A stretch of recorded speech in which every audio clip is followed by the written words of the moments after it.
While the Ukrainian armed forces grew in the eastern Ukraine region with the support of Western allies, it continued to maintain its superiority by destroying an ammunition depot sent to the region by Russia.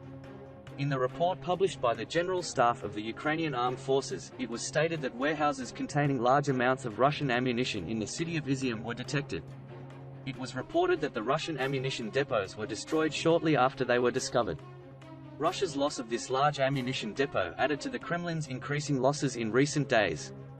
In the report published by the General Staff of the Armed Forces of Ukraine, precise information about how much Russian ammunition was destroyed or what types of ammunition were in the ammunition depots was not disclosed.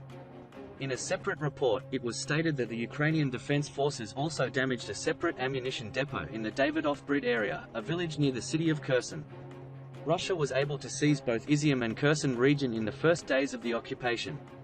However, Russia's forgetting the fact that it has to keep these regions safe in the coming days turns things upside down for Russia. Because in the plan of Russian President Vladimir Putin, the Russian army would easily advance as far as Kiev and capture Kiev within 3 days. But this expectation did not come true, and the Ukrainian armed forces repulsed the Russian army after its extraordinary resistance. Leaving the blockades of Kyiv and Chernihiv in the first place, the Russian army later tried to seize the Donbas region and the surrounding areas. However, no progress has been made in this plan. While the losses of the Russian army increased, it started to suffer heavy losses in the regions it held for about 3 months. The Ukrainian armed forces increased the pressure on Kherson in the south. Departing from Zaporizhia, the Ukrainian armed forces are striking Russian targets in Kherson, while liberating the Russian-occupied villages and towns in the Donbas region. In Izium, the situation is much more deplorable for the Russian army. Strongly assembled in Kharkiv, the Ukrainian armed forces are advancing further inland, beating the Russian columns with both artillery and infantry attacks. Especially in the Kharkiv region, the Russian army has been driven up to the Russian border. The Russian dominance in Kramatorsk is also decreasing day by day, and the Ukrainian armed forces is clinching its superiority over the Russian army in the conflicts in this region. In the Severodonetsk River and the rest of the region, the Russian army's persistent efforts to advance are thwarted by the fact that the Russian artillery destroys the targets by making pinpoint shots.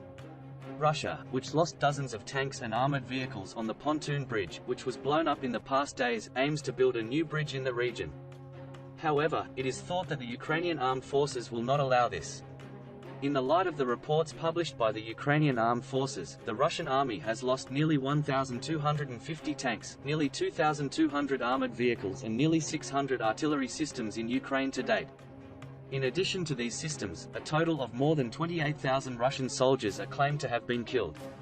These losses seem to be losses that have become difficult to compensate due to the harshness of the sanctions and the decrease in the belief in the army by the Russian people. Russia, on the other hand, destroyed a bridge in the Luhansk region in an attack today.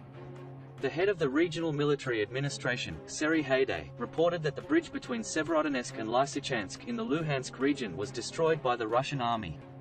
The meaning of the demolition of this bridge was interpreted as preventing the humanitarian aid corridors to be opened. Haidai stated in his statements that the Russian bombardment continued uninterrupted in Severodonetsk, Lysychansk and Belagorovka.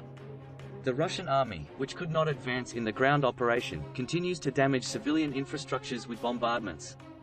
The information that these attacks resulted in civilian casualties was also shared by the official.